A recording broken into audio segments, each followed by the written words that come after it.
Alright, so this is the Nothing Phone 4A, and this is my very first encounter with this unique phone. Matagal ko na itong tinitignan at hindi ko alam kung paano ko magsa-start with a Nothing Phone. But sabi nga nila, if I'm going to try a Nothing Phone, start daw ako sa Nothing 4A. Very unique yung design nito, no? At merong version na Nothing Phone 4A Pro, which is share sa akin kanina. Iba yung style ng camera module niya at meron siyang parang screen na bilog dito. Pero ito daw, meron siya ditong parang bar. Ito yung bar niya. Umiilaw daw yan for notification. So hindi ko pa nakikita kung paano yung performance ito, no? So we're doing a quick hands-on test with this phone. So let's check out. Hindi ko pa alam yung specs nito, no? But here, you can see I can see three kinds of lenses here. Maybe pang main camera, wide, tsaka macro. And there's also a flash here. Ibang-iba yung style niya, no? Mukhang hindi siya, parang akala mo camera case, no? Pero hindi. This is the original back cover of the Nothing Phone 4A. Yung version kasi nito, its body is plastic and may edge siya dito. Yung Pro daw hindi, very smooth daw. It's made of aluminum yung Pro, pero ito plastic siya, which is okay na rin din. Anong SRP kaya nitong 4A? That's 22,000. Around 22,000. O yan. Digital War. Kay Digital Walker. Si Digital Walker lang talaga nagbebenta, no? Exclusive siya kay Digital Walker. So let's check the camera. Ito yung camera niya. Ito yung kanyang bumper style. And for the front camera is here. Ayan, ito siya. Ito yung screen. 34,990. Oh, 34. Baka yun yung Pro. 34 yung ano, yung 34,000 daw yung Pro. Ito yung 22,000. Above is microphone. Anong button tong sa left side? AI. Ano to? Action, ano? Okay, pwede may customize kung anong command niya. Okay, added button for customization. Sa ilalim is SIM tray, microphone, USB Type-C, and speaker. Ganda ng body nito, no? Kala mo naka-casing ka, pero plastic siya, Ang ganda ng style niya, Nagandahan ako sa style nito. Right side is power button at volume. Ayan, itsura niya. Alright, let's get inside and check out the Nothing Phone 4A. My first time to try and hold and do a camera or hands-on test and also camera testing. So sabi nila iba daw yung OS nito. It's not Google, pero base siya sa Android na rin din yata. Kasi may Google siya.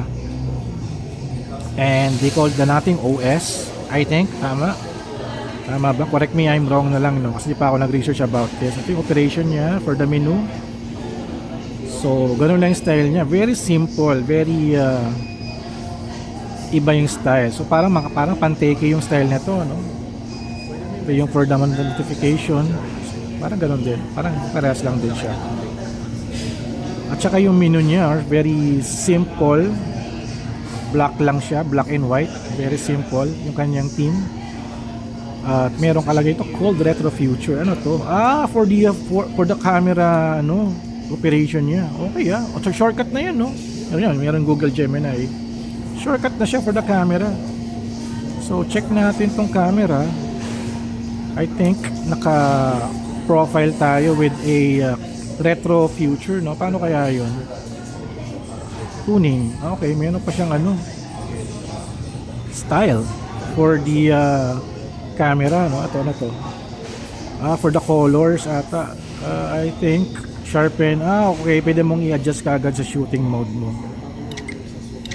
Cute din ang tunog ng camera niya. Nice. So kita malinaw, may 0.6x. So may wide siya. So 1x, 2x, 3.57x up to 36.7x for the photo. And for the video, may 0.6x siya. 1x, 3.5 up to 17.7. Medyo malaki yung niya, zoom niya for the photo. Usually iba hanggang 10 lang, ito hanggang 17. Other shooting mode, there's portrait mode. Ayan. May wide yung portrait. Hindi, hanggang 1x lang pala yung kanyang portrait.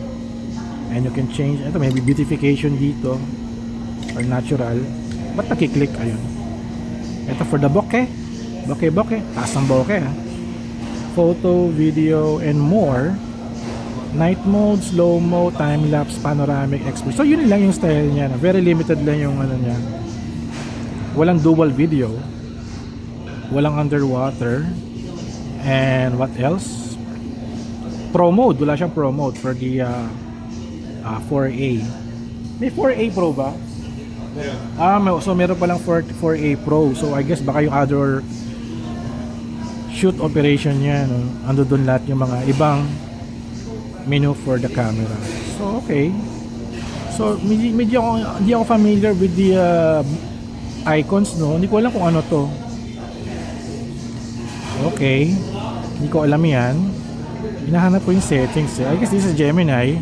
It's Gemini. Ito parang Play Store niya. Sa Google Play. Mayroon siyang Google I guess ito yung settings. Ay, hindi. So nanguhula tayo, no? Nanguhula tayo. Ano pala? Pag swipe up, it's the other menu. So ito yung settings niya. Let's check the about the phone. So this phone, Nothing 4A, running on Nothing OS 4.1. Qualcomm Snapdragon 7S Gen. Rear camera, tatlo yung rear camera niya, 50 megapixel, 8 megapixel, tsaka 50 megapixel. And the front camera is 32 megapixel. RAM is 12 GB plus 2 GB of RAM, 256 GB of storage at 6.78 inches flexible AMOLED screen. So ayan siya. Very unique din yung kanyang design. Napakaganda ng style na ito. So first encounter lang natin to, no? Pero next time baka to na yung kung mag-upgrade tayo. Very curious lang ako sa camera niya, no? But hindi pa ako ganun na-convincing doon sa style ng camera niya. I'm not sure kung meron tong stabilization, but for the video mode, you can shoot up to 4K 30 FPS for the rear camera. For the front camera, nakalock siya to 1080p hanggang 60 FPS. Ito siya. Kitang-kita yung format niya. Ayan. So, ayun lang at hindi rin ako sure, no, kung may stabilization siya. And more settings, preset, save location, watermark, QR scanner, Ultra XDR. Okay, encoding niya is 2.64 auto FPS. Medyo ang kulit lang ng font na ginagamit nila. Saan ko ba nakita? Yung font na ganito, ang kulit Very, very classic, very minimalist yung style niya. When it comes to the menu, medyo parang pag galing ka sa ibang phone, malilito ka talaga pero kamukha kanina, kala ko ito yung settings, hindi pala, wala pala dito. Ito pala yung settings, ito pala yung tsura niya, parang flower. And also the Facebook button is very different. Instagram, very very black and white-ish. So I guess pag nag-install ka ng ganyan na ganyan maging itsura niya. Gumagawa siya ng sariling icon kasi yung team niya ganito rin. I'm not sure kung pwede siyang i-test, no? Or i-change. So I think this is the weather. Yeah, it's the weather, I think. And ayun. Finally, nakatry na rin din tayo ng Nothing phone. And this is the Nothing 4A. Ito yung app drawer niya. Nothing 4A in the flesh. Finally. So ayan. Kita-kits tayo sa next hands-on test. Very interesting yan. Gusto ko yung style niya. Very unique. Alright, kita-kits sa next video.